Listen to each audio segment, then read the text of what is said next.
The easiest way to get into the meditative state is to begin by listening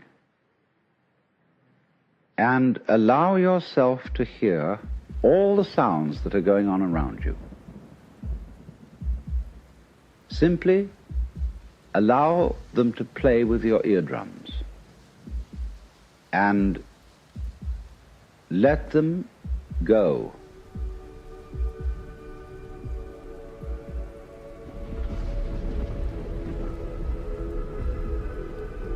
The real you is not a puppet which life pushes around. The real deep down you is the whole universe. Let's suppose that you were able every night to dream any dream you wanted to dream. And that you could, for example, have the power within one night to dream 75 years of time, or any length of time you wanted to have. And you would naturally, as you began on this adventure of dreams, you would fulfill all your wishes. You would have every kind of pleasure you could conceive. And after several nights of 75 years of total pleasure each, you would say, well, that was pretty great. But now let's have a surprise. Let's have a dream which isn't under control. Well, something is going to happen to me that I don't know what it's going to be. And you would dig that and come out of that and say, wow, that was a close shave, wasn't it?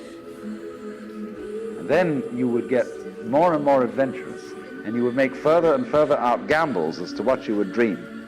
And finally, you would dream where you are now. You would dream the dream of living the life that you are actually living today.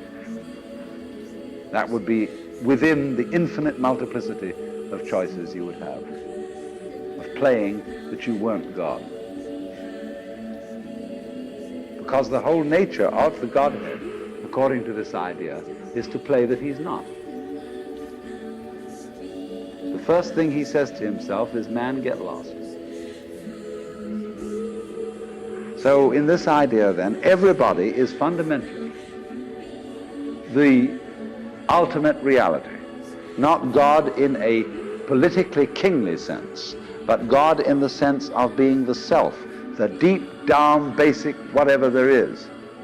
And you're all that, only you're pretending you're not.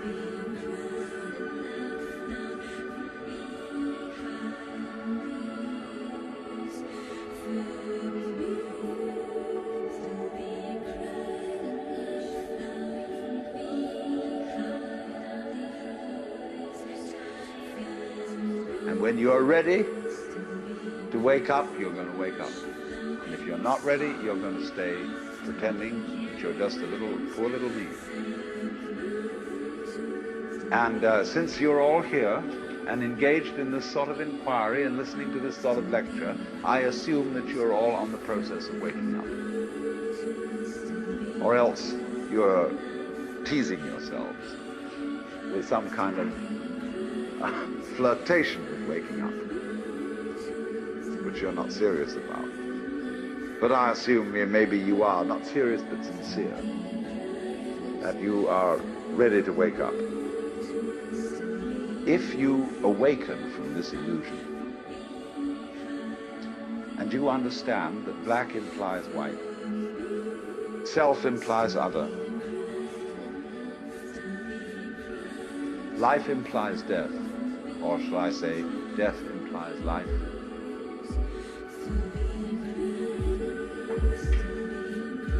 You can feel yourself not as a stranger in the world, not as something here on probation, not as something that has arrived here by fluke, but you can begin to feel your own existence as absolutely fundamental. What you are basically,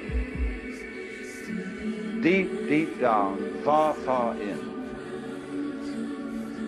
is simply the fabric and structure of existence itself. The real you is not a puppet which life pushes around. The real deep down you is the whole universe. You are something the whole universe is doing in the same way that a wave is something that the whole ocean is doing. But the problem is, you see, we haven't been taught to feel that way. That we are the eternal universe, each one of us. So then, what I am involves what you are. Because in order to understand what the self is, you have to remember that it doesn't need to remember anything. Just like you don't need to know how you work your thyroid gland. So then, when you die, you're not going to have to put up with everlasting non-existence, because that's not an experience. A lot of people are afraid that when they die, they're going to be locked up in a dark room forever. And sort of undergo that. But one of the most interesting things in the world, this is a yoga, this is a way of realization. Try and imagine what it will be like to go to sleep and never wake up.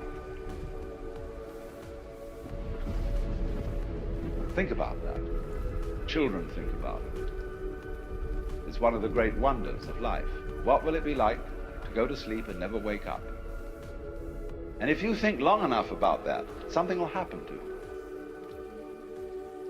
You will find out, among other things, that it'll pose the next question to you. What was it like to wake up after having never gone to sleep? That was when you were born. You see, you can't have an experience of nothing. Nature abhors a vacuum. So after you're dead, the only thing that can happen is the same experience, or the same sort of experience as when you were born. In other words, we all know very well that after people die, other people are born. And they're all you. Only you can only experience it one at a time. Everybody is I. You all know you are you. And wheresoever beings exist throughout all galaxies, it doesn't make any difference. You are all of them. And when they come into being, that's you coming into being. You know that very well. Only you don't have to remember the past in the same way you don't have to think about how you work your thyroid gland or whatever else it is in your organism. You don't have to know how to shine the sun. You just do it. Like you breathe.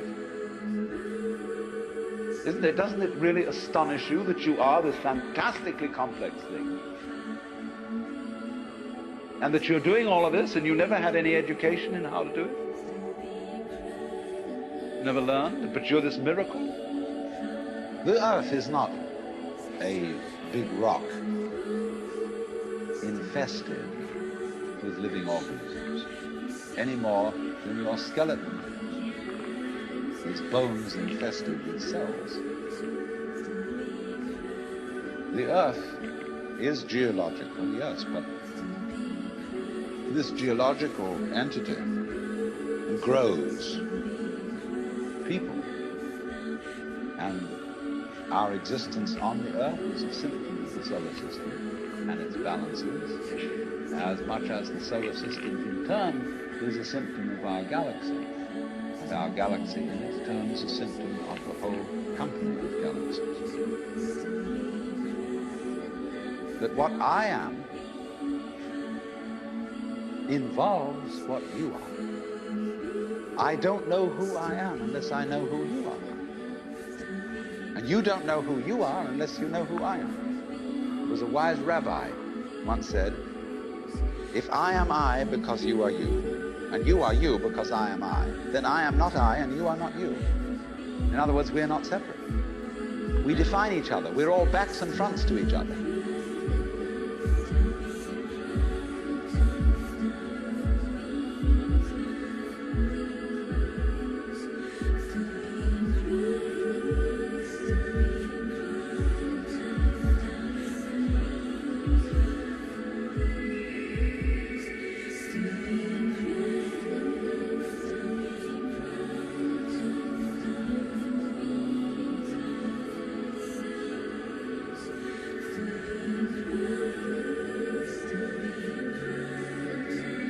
The real you is not a puppet which life pushes around. The real deep down you is the whole universe.